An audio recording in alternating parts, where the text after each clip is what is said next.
കുട്ടികളിലെ പോഷകാഹാരക്കുറവ് പരിഹരിക്കാൻ ആഗോളതലത്തിൽ ക്യാമ്പയിനുമായി ദുബായ് ഭരണാധികാരി Sheikh Mohammed bin Rashid Al Maktoum.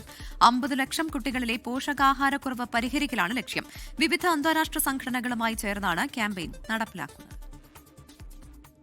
ഹദ്ദൽ ഹയ എന്ന പേരിലാണ് ക്യാമ്പയിൻ നടത്തുന്നത്.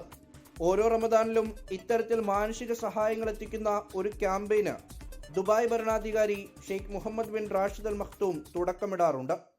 പ്രാദേശിക തലത്തിലും അന്താരാഷ്ട്ര തലത്തിലുമായി 1 ബില്യൺ ദിർഹത്തിന്റെ സഹായം നൽകുകയാണ് ലക്ഷ്യം. Mohammed bin Rashid Al Maktoum global ഇനിഷ്യേറ്റീവ്സിന്റെ ഭാഗമായാണ് പദ്ധതി.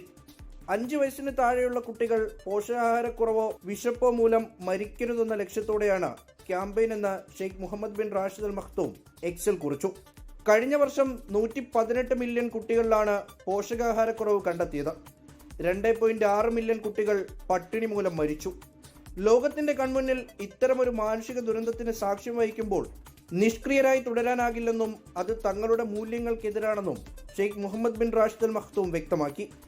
Children's investment fund foundation, save the children, UNICEF, action against hunger എന്നിവയുൾപ്പെടെ നിരവധി പ്രമുഖ അന്താരാഷ്ട്ര സംഘടനകളുമായി സഹകരിച്ചാണ് ഈ ക്യാമ്പയിൻ ആരംഭിക്കുന്നത്. 24 ദുബായ്.